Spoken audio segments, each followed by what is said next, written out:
If I only had $500, these are the student laptops that I would buy. Acer Aspire 5. The Aspire 5 has long been the go-to recommendation for a solid no-frills budget laptop, and testing the latest model, I can see why it still holds that spot. It's a workhorse that covers all the basics without trying to be something it's not. The build is sturdy for the price, and I appreciate the generous selection of ports, including full-size USB, HDMI, and even Ethernet, which is a rarity these days. While the body is entirely plastic, it feels durable enough to be tossed in a backpack. When I was running multiple browser tabs and streaming video, the performance was totally fine for everyday schoolwork, but the screen is where you feel the budget constraints the most. It's a bit dim and the colors feel a little washed out, the keyboard gets the job done, but it feels a bit shallow and lags backlighting, which made typing in a dimly lit room a bit of a challenge.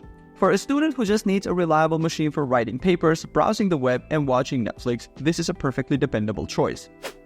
Asus VivoBook 16.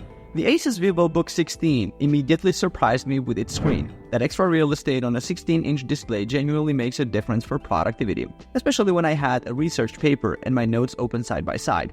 For a laptop in this price range, the typing experience is a standout. The keyboard is comfortable for long sessions and the touchpad is large and responsive, which isn't always a given. Performance-wise, the AMD Ryzen processor handles general productivity tasks like web browsing, spreadsheets, and video calls without any hiccups. However, the all-plastic chassis, while keeping it lightweight for its size, does feel a bit basic. My biggest gripe is the screen brightness. At around 250 nits, it struggles in well-lit rooms or near a window, which is a shame for such a large panel. The battery gets me through about 8 hours of light use, but I had to plug it in if I pushed it any harder. This is the one for students who live in their documents and browser tabs and want a big screen and a great keyboard for getting work done comfortably. If I had to spend my own $500, I'd buy the Asus VivoBook 16 because the large screen and superior keyboard provide a much better user experience for day-to-day work, which I value more than the extra ports on the Acer. If I only had $700, these are the student laptops that I would buy. HP Victus 15. This one is all about raw power for the price, and frankly, it surprised me. I threw some pretty demanding graphic design work and even a few rounds of AAA games at it, and it barely flinched, delivering a smooth 1080p experience that you just don't expect for $700. But there's always a trade-off, and with the Victus, it's portability and battery. Now this thing is bulky and heavy, and I felt it in my backpack trekking across campus. The battery life is also a letdown. I was hunting for an outlet after just a few hours of moderate use, and gaming gives you an hour at best. The keyboard is comfortable for long typing sessions, but the screen, while fast at 144Hz, had some noticeable ghosting in games, and it isn't bright enough to handle working near a sunny window. This is the perfect machine for a student in a technical field like engineering or 3D graphics who needs a desktop replacement. They can occasionally move from their dorm to the library, as long as a power outlet is always inside. HP OmniBook 514. The OmniBook 514 is the laptop that completely ruins other displays for you in this price range. The moment I powered it on, the 2K OLED screen was just stunningly bright and vivid. It made everything from reading articles to watching movies feel like a premium experience. What really blew me away was the battery life. I used it for 2 full days of classes, notes, and browsing, and I never once had to pull out the charger. It's that good. It feels incredibly light and thin, making it the perfect companion for carrying around all day without a second thought. Now, it's not a performance beast like the Victus. It handles everyday tasks, browsing with tons of tabs and streaming without a problem, but it's not built for heavy gaming or intensive video editing. My only real gripe was the keyboard not being backlit, which was a bit of a pain in dimly lit lecture hall. This is the easy choice for students who live on the go, prioritize a phenomenal screen for media and work, and need a battery that simply refuses to die. Between these two, I'd personally buy the OmniBook 514 because its incredible battery life and stunning OLED display are far more useful for a typical student's daily grind than the specialized power of the Victus. If I only had $1,000, these are the student laptops that I would buy. Apple MacBook Air M4. The M4 MacBook Air is the machine that perfects silence and endurance. When I first started using it, the most striking thing was the complete absence of fan noise, even when I had a dozen tabs open while streaming video and editing photos in GIMP. It stays remarkably cool and lets you work in a quiet library without being that person. The build quality is exceptional, it feels incredibly sturdy and light, making you want to carry it everywhere. While the M4 chip is powerful enough for almost any student workload, from coding to light video editing, the display, as bright as colorful as it is still stuck at 60 Hz, which feels a bit dated. The battery life is a real hero here though. I consistently got through a full day of classes and a late night study session before even thinking about a charger, easily hitting close to 15 hours of use. For the student who lives in the browser, writes a ton of papers, and needs a laptop that will absolutely positively not die before this day is over, this is the one to get. Microsoft Surface Laptop 7. The Surface Laptop 7 immediately impresses with a screen that feels like a massive upgrade for this price range.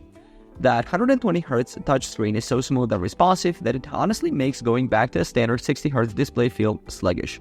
The keyboard is another standout, is genuinely one of the best I've ever typed on, which is a huge deal for long essay writing sessions. Unlike the fanless MacBook Air, this machine has a fan, which means that while it's not always silent, it can handle sustained performance for longer without throttling when you're pushing it. The battery life is fantastic, easily matching the MacBook Air and lasting all day. However, running Windows on an ARM-based Snapdragon chip means that while most of my main apps worked fine, I did run into a few compatibility hiccups with older, more obscure software.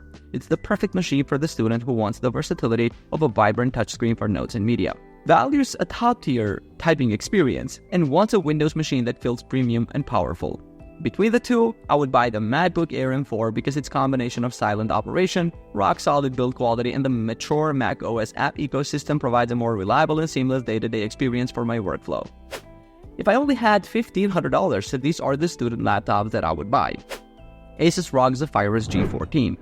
This is the laptop that completely redefines what a compact 14-inch machine can do. It doesn't scream gaming laptop, but it absolutely performs like one.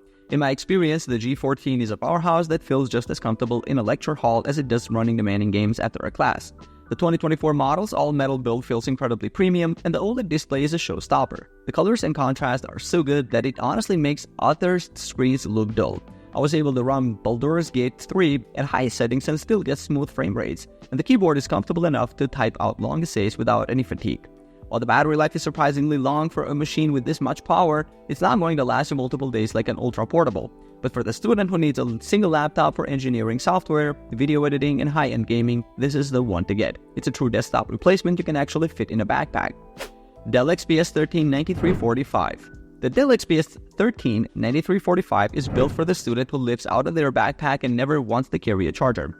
My first impression was just how impossibly light and sleek it is, with a stunning CNC machined aluminum chassis that feels incredibly rugged and high-end.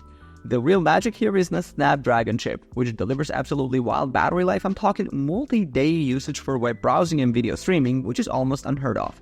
The 3K OLED screen option is gorgeous, and the quad speaker setup is surprisingly robust for such a tiny machine. However, you have to be ready to live the dongle life, as it only has 2 USB-C ports. The biggest catch for me was the ARM-based processor.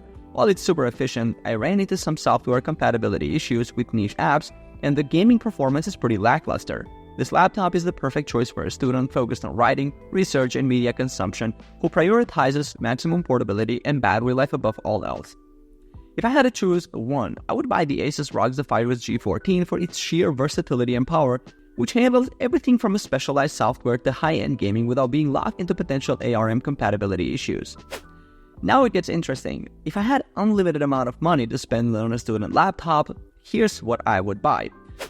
Lenovo ThinkPad X1 Carbon Gen 13. This latest X1 Carbon is so light it honestly feels a bit unreal. At under 1 kilogram, it redefines what a portable workhorse can be. In my testing, I was immediately reminded why ThinkPad keyboards are legendary. Typing on this is just a dream, and nothing else at this weight comes close. What really surprised me was the battery life. I pushed it through a full day of mixed use, including video streaming, and it just kept going, lasting nearly 18 hours on one charge. It runs on Intel's new Lunar Lake chips, and while it's snappy for everyday tasks and single-core performance, it doesn't quite keep up with the multi-core powerhouses out there. The optional OLED screen is gorgeous, but frankly, for a laptop this expensive, the 1080p webcam feels like a letdown. This is the one for the student who is constantly on the move, writes a ton of papers, and lives out of a backpack. It's the ultimate tool for pure, unadulterated productivity and portability. An Apple MacBook Pro M4. The moment I started using the M4 MacBook Pro, I knew it was in a different league when it comes to raw power. The new M4 chip is an absolute monster for CPU-heavy tasks. I threw my entire workflow at it with dozens of tabs and apps running, and it didn't even flinch.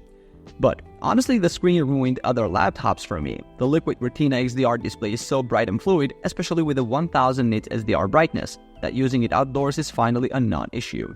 The battery life is just absurd. I ran a video playback test, and it outlasted the entire 20-hour file, which is something I've never seen before on any laptop. While the CPU is a champion, the integrated GPU is very much more than revolutionary. and I noticed it's not quite on the same level as the processor's performance. This is the perfect machine for the creative student. Someone editing videos, working with high-res photos, or who just wants the absolute best media consumption device that can also handle any academic task you throw at it without breaking a sweat. If I had to pick just one, I would buy the MacBook Pro M4 because its combination of industry-leading power, a world-class display, and unbelievable battery life makes it the most capable all-around machine for nearly any tasks. Alright guys, thanks for watching. I hope this video helped you pick the best student laptops for you. If you have any questions, drop a comment below. Links to all of these products mentioned in this video will be in the description. Alright, peace out.